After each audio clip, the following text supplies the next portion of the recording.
Hello again. Today we are going to do this problem on hydrostatic pressure distribution over a curved object. So we have this curved object which is half a cylinder. It has uniform width into the page B, and we are asked to start with an elemental area dA and find the hydrostatic pressure distribution due to this fluid that is covering this, the fluid of density rho, typically water, that's covering this semicircular cylinder. So what else? They ask us for the magnitude, the two orthogonal components of that net force, and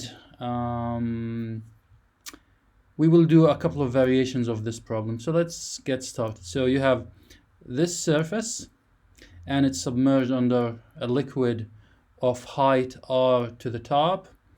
So the top is submerged under a liquid of height r, and the bottom is submerged under a liquid of height 2r, and in between it varies. So let's start first by prescribing our coordinate system. That's a choice that you want to do, and we will prescribe our coordinate system at the origin here. It makes sense for a circular system to have it at the origin. And this is my x, this is my y. So my y is my z, and gravity is pointing vertically downward towards the center of the earth. And I have, since this is a circular system, we might need to use the polar coordinate system, which is the radius r and the angular position theta.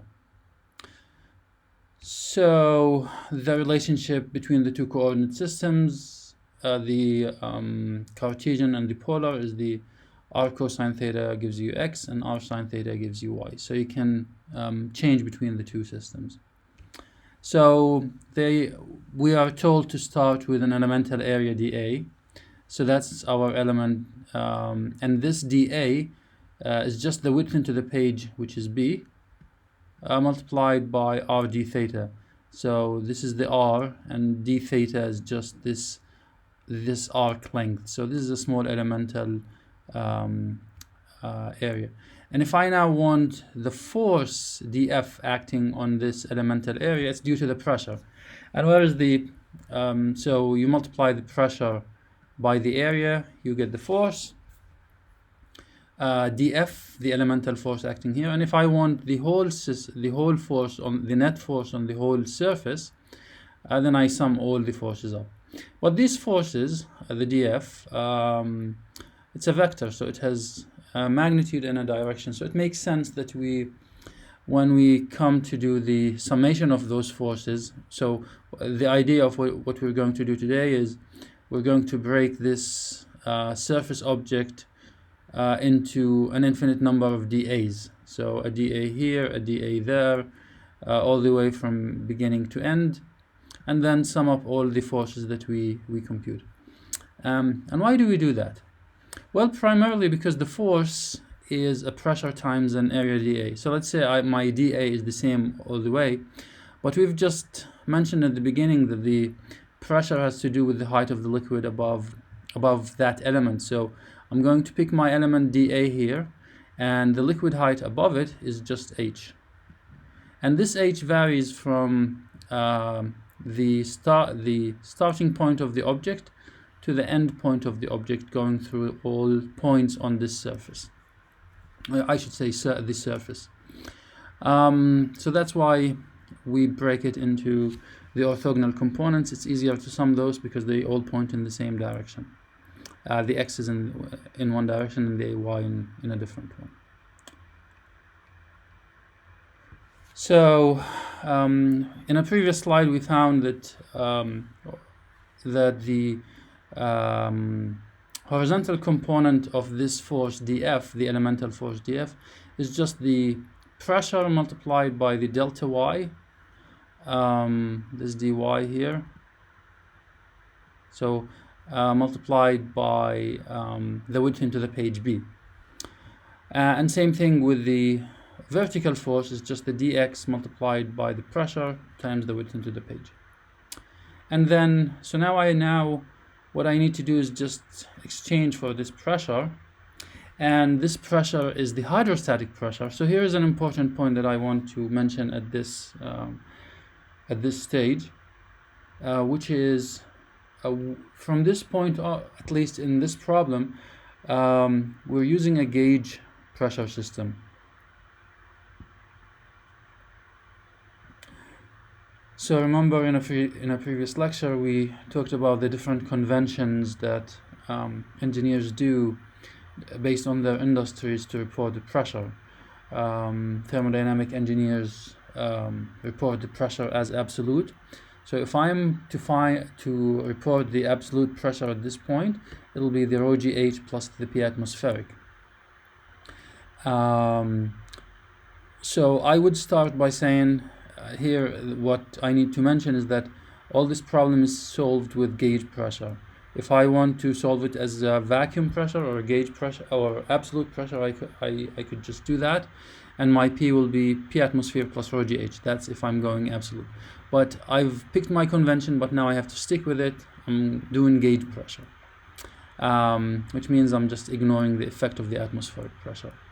Or at least I'm not computing it. It's easy to compute the last step, so it's not going to, if I need to at the end of the problem to change the force, if I was asked to redo the problem but with an absolute pressure reference convention system, then I don't really need to do the whole solution. I will just add one simple term. Okay, we will go over that later on. So we're dealing with gauge pressure system, and the H varies with the Y location, of the area relative to the Y-axis. So this elemental area has a Y location from the X-axis that is different than at the bottom, that is different than at the top, which is 0. So the depth of the fluid, the submersion depth, is just this R right over here plus the this distance Y. So let's call this distance Y here. It's from the elemental area dA to the X-axis. Y times sine theta gives me actually just Y. But now if I want to change Y into R sine theta, the relationship is Y is R sine theta. So no need to confuse you more than this. Right, so that's our pressure, and then we need to substitute for the pressure in the Fx and in the Fy. And so here we've substituted for the pressure in the Fx, for the H, so P is rho GH, and H we substituted with R1 plus sine theta.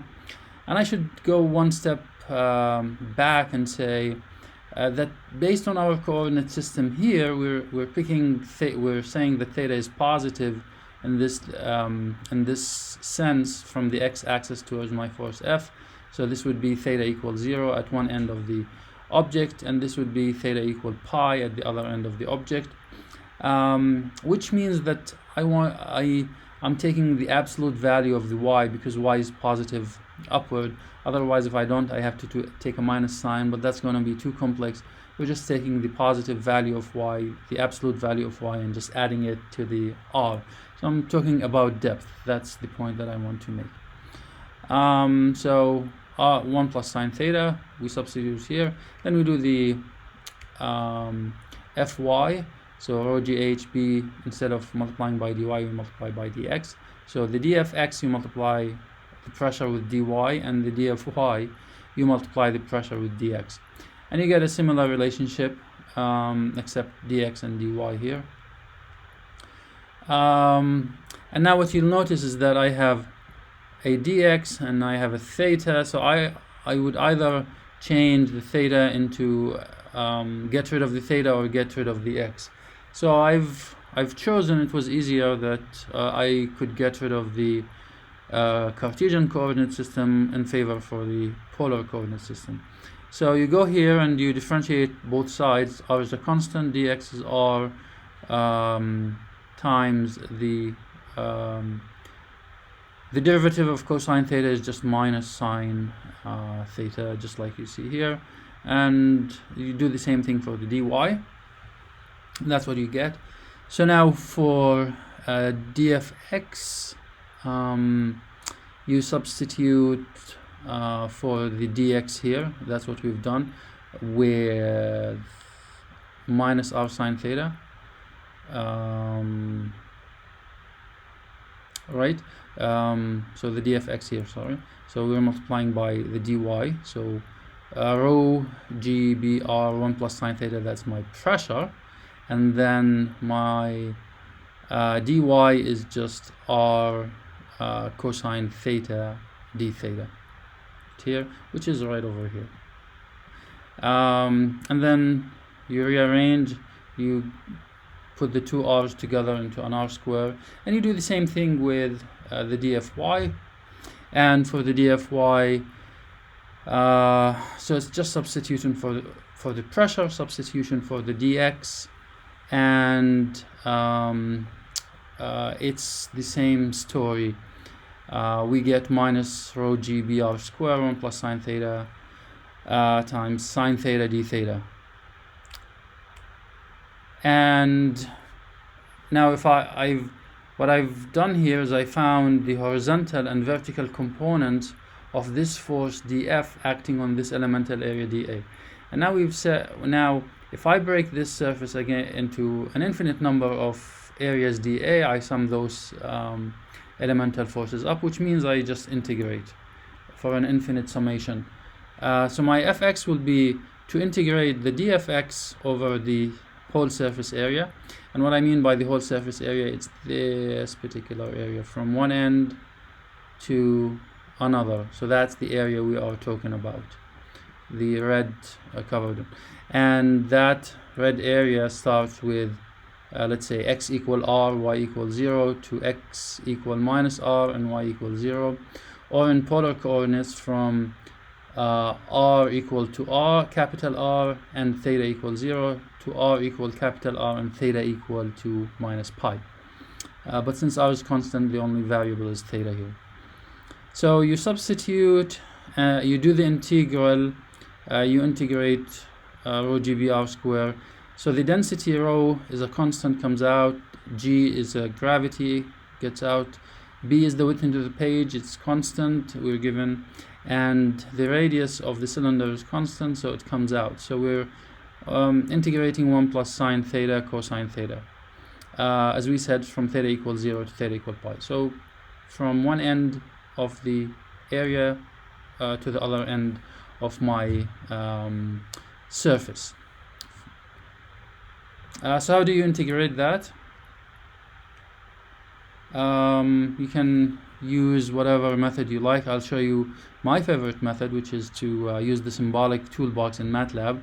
It's just a very quick way to do it. So in the next slide, and we get this relationship for fx, and you substitute for 0 and pi for the limits, and as expected, you see we have a hydrostatic pressure force that's acting on all this surface, and it ends up that the sum of all the fx's, so in the horizontal direction, will be equal to 0. So because you see the pressure distribution is symmetric left-right around the y-axis, and the x forces acting on the left half are pointing to the left, and on the y on the right half are pointing to the right. So you can also tell from symmetry that the horizontal force will even the net of it will be 0. And you do the same thing with y, rho gbr square, and you end up so you do the same limits because we're looking at the same surface, and you do the integration, and this is what you get. You get Fy is rho GB r squared, so these were constant, they came out of the integration, and theta over 2 sine 2 theta over 4 minus cosine theta. You substitute with 0 to pi, and you end up with your answer for your Fy. As I said, it was straightforward to do this over using the MATLAB symbolic toolbox, so I'll show you in a second how to do that. So let me show you how let me show you how we did the integral, and then we will come and discuss what these answers for the horizontal force, the net horizontal force, and the net vertical force mean for us. But let's go to MATLAB for a second. So you should have the symbolic toolbox, and first you start by defining your symbols. So you tell MATLAB that these are symbols: the fx, fy, theta, the argument for the x integral, and the argument for the y integral. So I'm just going to show you one. The argument for the y integral is just from the previous slide, 1 plus sine theta times sine theta, and you just integrate. Fy is the integral of the argument ay with respect to theta, with the limits from 0 to pi. That's when you have the limits, and you'll get pi over 2 plus 2, which is what we should have over here, pi over 2 plus 2. So it's very straightforward. And now if you want to do it just without the limits, you'll just say ay with respect to y, and then you can have MATLAB just make it look nicer for you. So you'll just pretty and simplify. You can either simplify alone, or pretty and simplify. So you implement those two things, and this is straightforward. You can try it you can check our solution with the fx and see if you also get 0 with MATLAB. But this will only work if you have the symbolic toolbox, which you need. So now, what does it mean for us to have an fx equals 0? If you go back to our very early definition, or very early computation of the hydrostatic pressure force, the horizontal and vertical components, you will see it was just the PdA cosine theta, and for the fx it was just the pressure multiplied by the dy multiplied by the depth into the page. And just by looking at this, without having to do anything fancy about the math, I look at my surface. You see, I'm integrating over the area of my surface, which then means the surface starts with y1 and y2. And if I look in, my area is contained between points y1 and y2. And if I look at the fx, y1 is 0, y2 is 0. So I'm integrating from y1 is 0 to y2 is equal to 0. I don't really care what's happening inside this integral, what's the math, it's complex or not. Just by looking at this, I'm going to end up with fx equals 0. So that's just by looking at the geometry and from the symmetry of the pressure distribution. Great, so now we look at the Fy, and let's see what the Fy tells us. So it's rho GB r squared pi over 2 plus 2, and we can break it, we can simplify it. So let's do the following. Let's see, I'll take the r squared inside and the b inside. So pi r squared b. So what is pi r squared? It's the area of this whole circle, and half of that is just the area of this half circle. So it is this area right over here. I don't want to clutter the screen, but I'll just use the laser pointer. So it is this area is my pi over 2 r squared times b. I'm sorry, the pi r squared over 2 is this area, and you multiply it by b, which is the depth into the page, you get the volume of this, so the volume of the water in this half cylinder. And then what is the 2R times RB? It's another volume. So here's 1R and here's 2R. So this is my 2R. And then you multiply by the width you multiply by another R here. So the 2R times R gives me this rectangular area. And you multiply by the width into the page B, I get the volume of that. So now what I have between those square brackets is this volume. So let me actually use a pen to make it clear for you. So it's this volume over here. So that's the area multiplied by the depth into the page. So you get a volume, you multiply by a density, you get a mass, and you multiply by the gravity, you get a weight. So really the vertical force acting on my surface, which is the half cylinder, is equal to just the weight of the fluid that's acting on it, which is not surprising. This is Newton's law of action and reaction. So the water pushes down on the plate with a pressure, with its weight. The pushes down with its weight, it creates a pressure, and the plate pushes up in an opposite magnitude, in an opposite direction with the force Fy. So we're trying to come up with some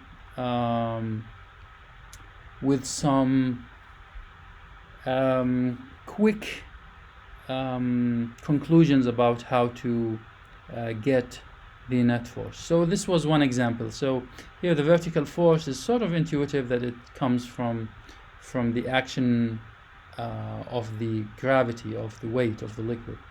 Now let's take a little bit more another variation of this problem, except I'm not going to do the exact same problem. I'm doing a different problem. I don't have a 180-degree arc. I only have a 90-degree arc, so it's a quarter circle cylinder. It still has the same width into the page, that is B, and its limits are from theta equals 0 to theta equal pi over 2.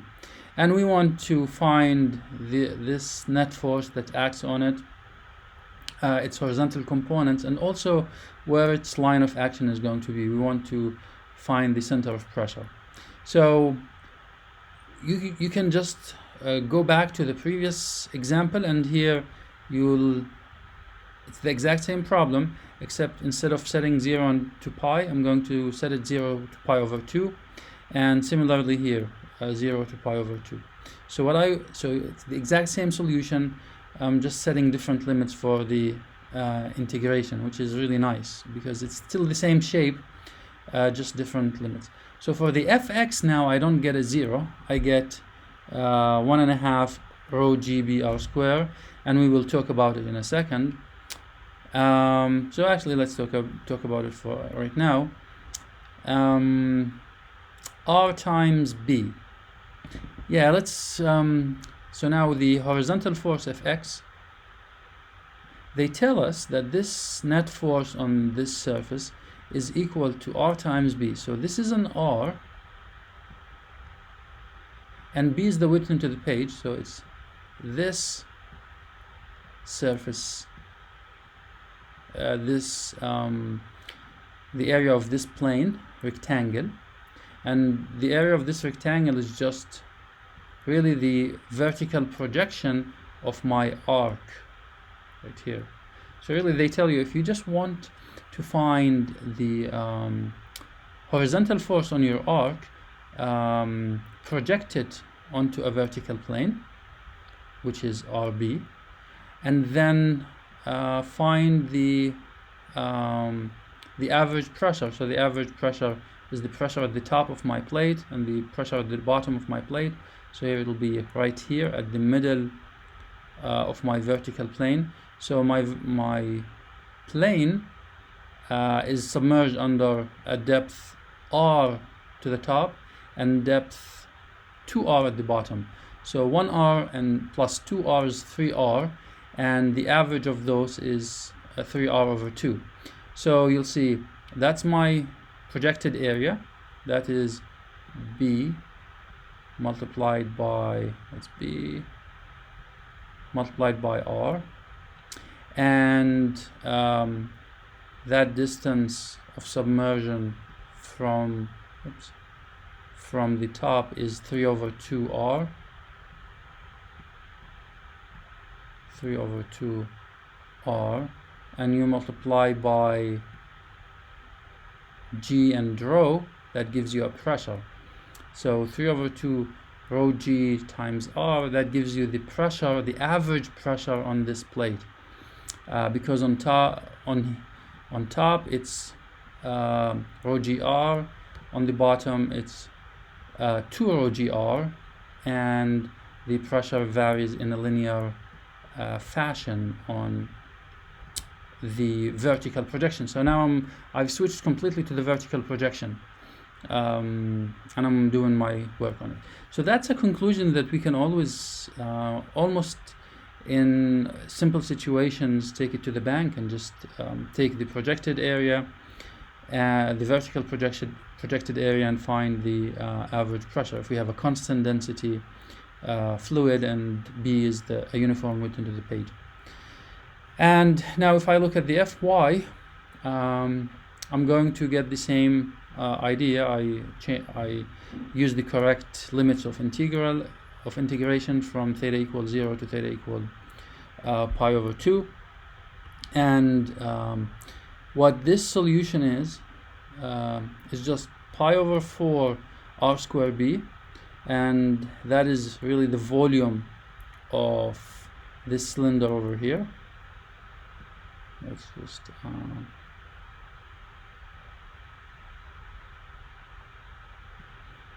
it's the volume of this cylinder here.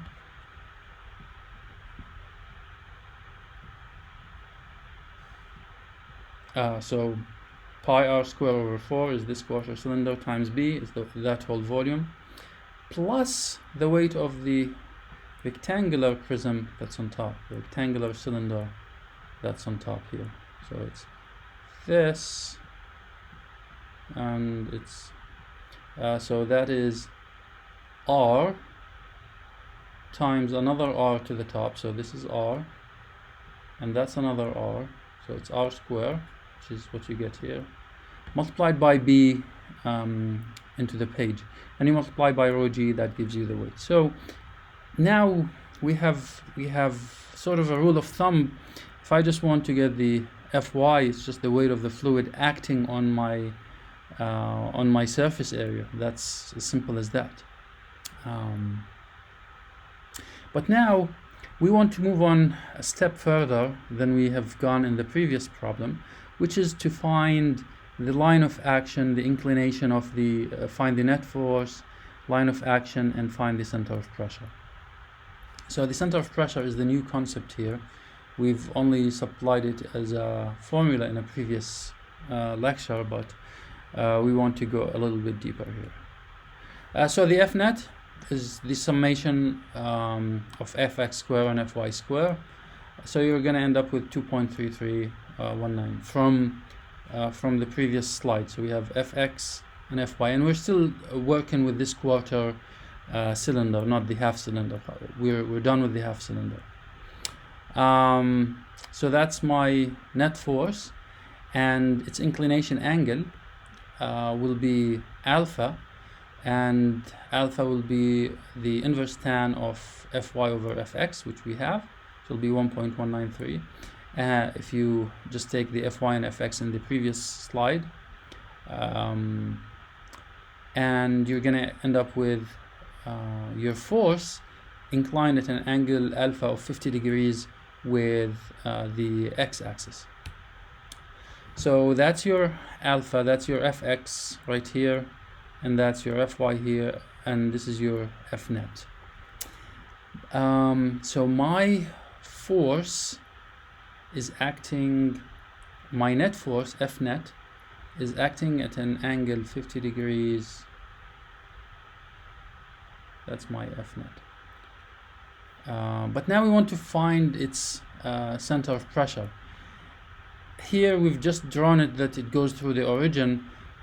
What this tells me, it only is inclined at alpha equal 50 degrees. But it could be acting here, right? Maybe deeper, or it could be acting shallower.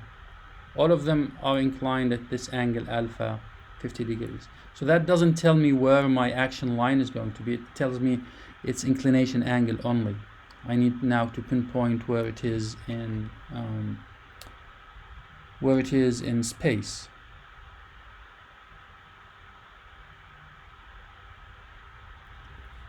So how do we get the center of pressure? How do we know whether my net force is acting along this line or this line or this line, because they all have the same alpha? Well, we need, so here's the quick way of doing it is, let's see what the definition of the center of pressure is. We have not come across that before, but simply the center of when the force F net is going through the center of pressure, F net is going through the center of pressure here, it's not going to create any moment about it. So imagine if my force is acting at the edge, so the net hydrostatic pressure force, when you put it, so let me step back one sec. Let's take a bar, cantilever bar,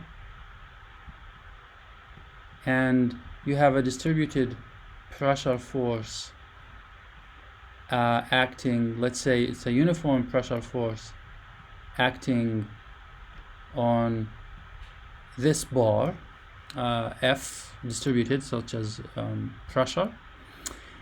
So now I could place my force at the middle, and if I place it at the middle, it balances the forces, the distributed pressure for, this is my F net, the arrow that I drawn, it balances my distributed pressures to the left and to the right. Which means this would be my center of pressure over here. So that's my force, I've drawn it intuitively at the center of pressure, and at this point those distributed pressures this distributed force from one end of the cantilever beam to the other end does not create a moment about this point, which I'm going to call it CP, center of pressure. But if I move my force, I can decide to place my force over here, and those two systems are equivalent. That means I have to add with it a moment such that the two pictures are equivalent. I can place it at the other end and add the appropriate moment with it. So that's the translation of the force with its moment. So the definition of the center of pressure is that the hydrostatic pressure, the net hydrostatic pressure force will have a zero moment around that center of pressure. So you can, the easy way of doing it, the easiest way to compute it is just work through this moment translation with the force. So what you could do is just find the moment of this distributed force around any point and then divide by the force, and that will give you the distance. So you find the moment will be, so we have this force dF, and what I will do is I'll find the moment about the origin O for the whole surface, and then take that moment and divide it by the F net. So I will compute this through the integral, divide it by F net, see, because I have my moment and this is my F net, and I divide that by that, it'll give me the perpendicular distance to the center of pressure. So that's from our statics course. So that's the L perpendicular that we will need. So this is the easier way of doing it instead of going to solve the point where we have zero moment. So we'll find any point, we'll find the moment around any point, and then from there we will work back to the center of pressure.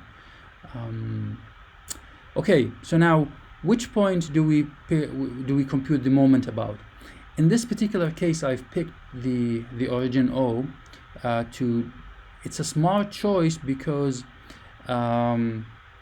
if you look at the DF, this is a circle, and the forces are perpendicular. The DFs on any area is perpendicular to the area, which means it's purely radial, so it goes through the origin. So if I pick the origin as my center to do my moment, I'm going to get identically a zero. So the moment is just the force multiplied by the arm length. The arm length is zero because all the forces point through the origin. So without doing the math, the moment around this origin that I've picked at the center of the circle due to the hydrostatic pressure force is actually going to be zero. And then, as we've done here, I will take the moment divided by the F net. That will give me the perpendicular distance between the line of action of the force F and between the point O, where I computed the moment. And in this particular case, it is zero. So in fact, here I have a zero distance between the origin O and the F net line of action. And I know that my F net is inclined at 50 degrees as we've computed before. So the center of pressure will be along the line of action of F net. So this would be actually my center of pressure here. It's inclined. This would be my F net. It's going through the center of pressure, and at the same time it's going through the origin. So this was a very nice and forgiving problem. Let's see. Okay, so now this is still not very clear. Let's see if I now tell you.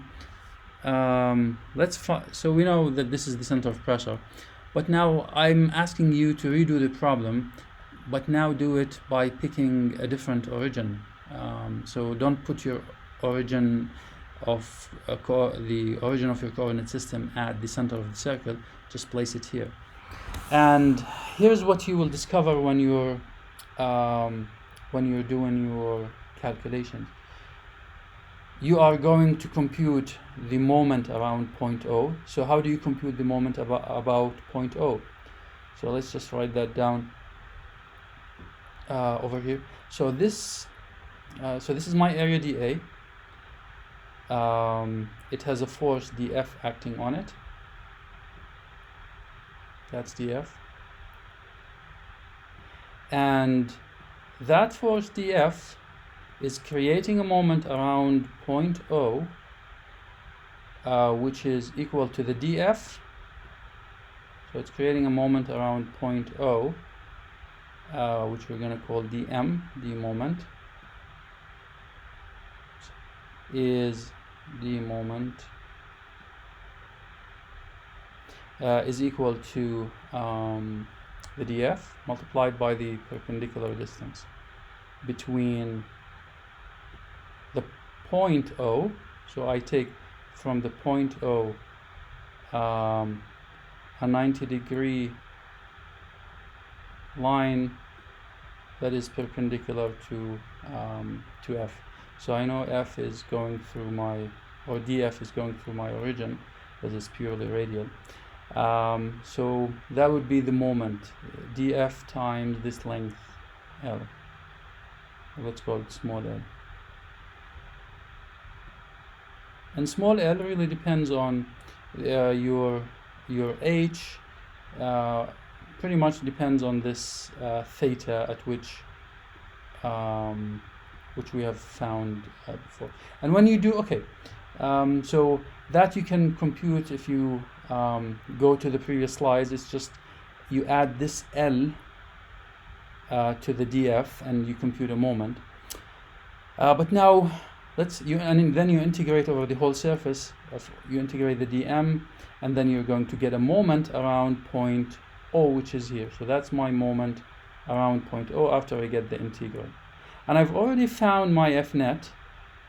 So now I divide the moment m about O by f net. That gives me a distance, because that's Newton meter and that's Newton f net. And what is this distance? This is the distance between the perpendicular distance between if I draw a perpendicular line from my origin O to the net force. So I know my force is inclined at 50 degrees. I can now take a perpendicular line and I compute this. So this is my L perpendicular, which we refer to L perpendicular, which is this distance between O and F net. So let me just erase here, because I think I have nicer drawings.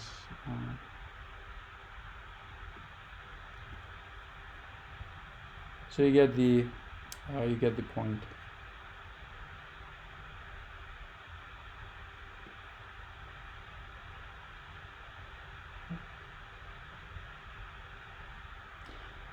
Okay, so you will find that when you divide the moment m about O divided by f net, you're going to get an L perpendicular to be r sine theta, and I've given you this to check your solution. So this r sine theta could be either to the left or to the right, because you see you're drawing, let's go again here.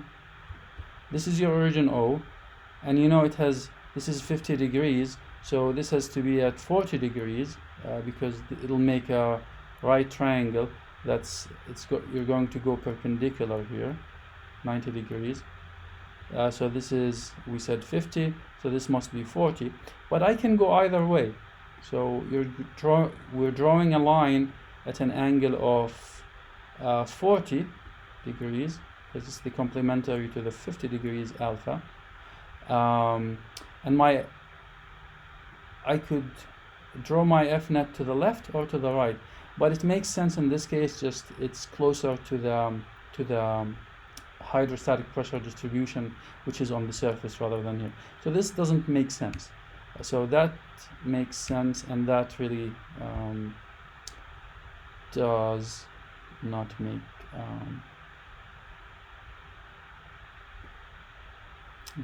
sense. So you get so this would be our L perpendicular, and as we said, if you do it, you'll find out that it's r sine theta. So try it and check your solution. Now we're going to actually go to a simpler problem, and I think in the next lecture we will simplify the curved surface into just a flat surface. And with a flat surface, we don't have a curvature, we only have one angle. We don't have the area dA varying its orientation with respect to the hydrostatic pressure force. The dx and the dy, they're not varying, so they're the same slope. The dx to dy are always there. But we're going to do the same thing. We're going to take a flat plate now, and then find it's submerged under a fluid of height h, and we are asked to find the magnitude of the net force, its direction, as well as its action point, or what we call the center of pressure. So I will stop here, and we will take it up from this point in the next lecture. Thank you for your attention.